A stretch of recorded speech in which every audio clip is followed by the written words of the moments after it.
Medical unfit point और उनकी exercise और उनसे कैसे बचा जा सकता है वो कंप्लीट हम इस वीडियो में देखने वाले हैं। कुछ कैंडिडेट्स के डाउट थे, कुछ नए पॉइंट है इसके अंदर, वो हम डिस्कस करने वाले हैं। चाहे आपका किसी भी प्रकार का मेडिकल हो, SSC, GD, CRPF, SSB, army, navy, air force, Agniveer, आपका किसी भी प्रकार का मेडिकल हो, मेडिकल उतना ही इम्पोर्टेंट होता है जितना कि आपका रिटर्न एग्जाम होता है और आपका फिजिकल होता है। जो ट्रेड वाले हैं उनके लिए ट्रेड होता है। तो आप जितना मेहनत अपने जो फिजिकल है रिटर्न में मेहनत करते हो और लास्ट में आप क्या है कि मेडिकल के छोटे से पॉइंट में अनफिट होकर और आप भर्ती प्रक्रिया से बाहर हो जाते हो। और कुछ कैंडिडेट है जो भर्ती प्रक्रिया से बाहर होने के कारण जो ओवर एज भी हो जाते हैं।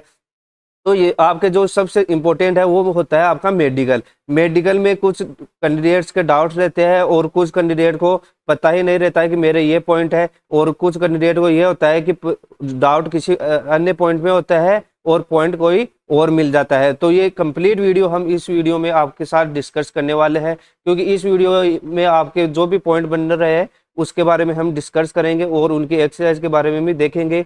अगर आप इस चैनल पर नए हो तो इस चैनल को जरूर सब्सक्राइब करिएगा और बेल आइकन को भी प्रेस कर लीजिएगा। दोस्तों आइए सबसे पहले बात करें कि स्क्विंट पॉइंट यानी कि स्क्विंट क्या होता है।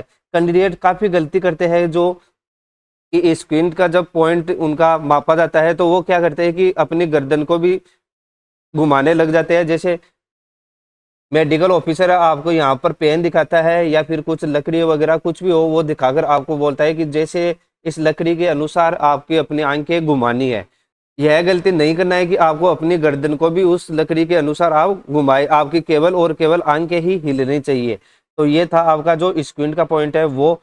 और अब बात करें कि काफ़ी कैंडिडेट को ये डाउट रहता है कि सर मेरा जो एक दांत उठा हुआ है तो क्या मैं मेडिकली अनफिट हूँ। तो मैं बता दूं दोस्तों कि आपका जो डेंटल पॉइंट है वो कितना होना चाहिए, वो होना चाहिए आपका 14 डेंटल पॉइंट होना चाहिए। कितना होना चाहिए, 14 डेंटल पॉइंट होना चाहिए। और टोटल डेंटल पॉइंट कितने होते हैं, 22 डेंटल पॉइंट होते हैं।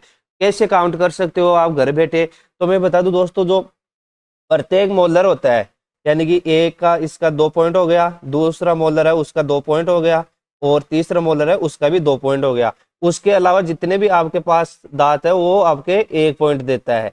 तो ये आपका 1 पॉइंट हो गया यानी कि 6 पॉइंट आपके मोलर के हो गए। तो 6 6 एक ये 7 8 9 10 11 12 13 14 15 16, 16 6 आपके 22 टोटल डेंटल पॉइंट होते हैं आपका। परंतु एक ये आपके कंडीशन रहता है कि जो आपके ऊपर वाले यानी कि जो कैंची का फलक बन रहा है वो आपका कैंची का फलक है वो बराबर में होना चाहिए आपका।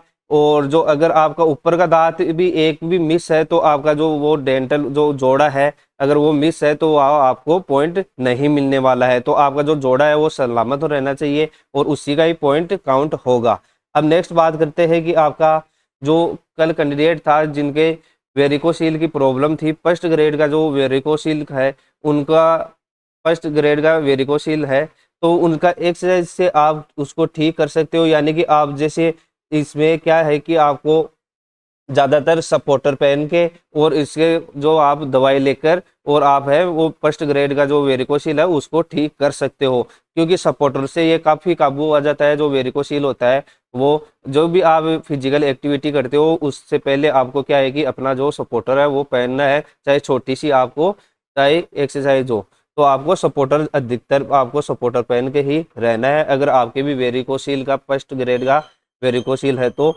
और बात करें कि ये कैंडिडेट है जिनके है कि डाउट है कि इनका वेरिकोज वेन का डाउट है, तो मैं बता दूं दोस्तों यहाँ पर वेरिकोज वेन हो भी सकता है। तो इसके लिए आपको क्या करना पड़ेगा कि इसका डोपलर टेस्ट करवा लो, डोपलर टेस्ट करवा लो। डोपलर टेस्ट में इसका जो भी वेरिकोज डिटेक्ट होता है तो आपको पॉइंट मिलेगा दोस्तों, और उसका ट्रीटमेंट लेकर ही जाना है। इसका ट्रीटमेंट क्या है कि लेजर ट्रीटमेंट है, इसका केवल लेजर ट्रीटमेंट ही करवाना है आपको, क्योंकि लेजर ट्रीटमेंट है वो आप मेडिकली फिट हो जाते हो। ये एक ऐसा पॉइंट है जिनका किसी भी प्रकार ट्रीटमेंट मान्य नहीं होता है, तो आपको वहाँ पर मेडिकल में एक्सेप्ट नहीं करना है कि आपके वेरिकोज वेन था और आपने क्या है कि इसका लेजर ट्रीटमेंट करवाया है। तो बोल दे देगा इसका लेजर ट्रीटमेंट है वो लगभग देखा जाए तो 20 से 25 दिन के अंदर इसका पूरी तरीके से फिलअप हो जाता है और आपका जो वेरिकोज वेन है वो फिट हो जाता है। अब बात करें कि एयरवैक्स, एयरवैक्स होता है जिसकी वजह से कैंडिडेट का क्या है कि वर्दी का सपना भी टूट सकता है। ये बहुत ही नॉर्मल सा पॉइंट है। इसमें क्या है कि आपका कान के अंदर वैक्स जम जाता है, जिसकी वजह से आपका कान का पर्दा दिखाई नहीं देता है, और आपका पर्दा नहीं दिखाई देने के कारण आपको क्या है कि रीमेडिकल मिल जाता है। परंतु वैक्स इस कदर जम जाता है कुछ कैंडिडेट्स के कि वो वैक्स है 3 से 4 दिन तक ड्रॉप डालने के बाद में ही वो निकलता है, तो वो आपका रीमेडिकल में भी क्या है कि पर्दा नहीं दिखाई देने के कारण आपको मेडिकली अनफिट कर देते हैं। तो आपको यह गलती नहीं करना दोस्तों। आपका जो कान का वैक्स है वो कम से कम आपको 7 से 8 दिन पहले आपको ईएनटी के पास जाकर अपना वैक्स है वो निकलवा लेना है दोस्तों। अब बात करते हैं कि नेक्स्ट बात करें कि ये फीमेल कैंडिडेट है जिनके यहाँ पर ये चोट लगाने के कारण क्या है कि ये मेडिकल के लिए पूछ रही थी, तो इनसे कोई प्रॉब्लम नहीं होगा, ये मेडिकली फिट है, इसमें कोई प्रॉब्लम नहीं होगा। और सबसे ज़्यादा ये होता है कि डाउट कैंडिडेट्स के कि कलर ब्लाइंडनेस का जो टेस्ट होता है वहाँ पर कलर विजन टेस्ट होता है, उसमें क्या है कि वो प्लेट है वो पहली बार ही देखते हैं तो वहाँ पर क्या है कि घबरा जाते हैं। तो इसका कंप्लीट वीडियो मैंने ऑलरेडी बनाया हुआ है प्ले लिस्ट के अंदर, वो आप दोस्तों ज़रूर देखिएगा, क्योंकि यह आपके लिए बहुत ही इंपॉर्टेंट होने वाला है। क्योंकि आपको जो कलर ब्लाइंडनेस का जो टेस्ट है वो ज़रूर देकर जाना है, क्योंकि वहाँ पर आपको दिखाई देते हुए भी आप वहां पर घबरा जाते हो और आपको क्या है कि गलत पैटर्न बता देते हो। तो वो वीडियो में डिस्क्रिप्शन में भी दे रहा हूँ उसका लिंक, और प्ले लिस्ट में भी अवेलेबल है। और ओरिजिनल इशियारा बुक का वो टेस्ट है वो जरूर आप जाकर देखना मेरे दोस्तों। ये थे कुछ आपके मेडिकल से संबंधित डाउट। अगर आपके भी कुछ मेडिकल से संबंधित डाउट है तो इस नंबर पर आप मेरे को व्हाट्सअप मैसेज कर सकते हो। ये केवल व्हाट्सअप मैसेज के लिए है दोस्तों, ये कॉलिंग के लिए नहीं है। और आपको भी अगर प्री मेडिकल करवाना है तो आप इस नंबर पर प्री मेडिकल की सुविधा भी उपलब्ध है, तो आपको बुकिंग ले लेना है दोस्तों। आशा करता हूँ यह वीडियो आपके लिए अच्छा रहा होगा और शानदार होगा। और अगर आप इस चैनल पर नए हो तो इस चैनल को जरूर सब्सक्राइब करिएगा। जय हिंद, वंदे मातरम।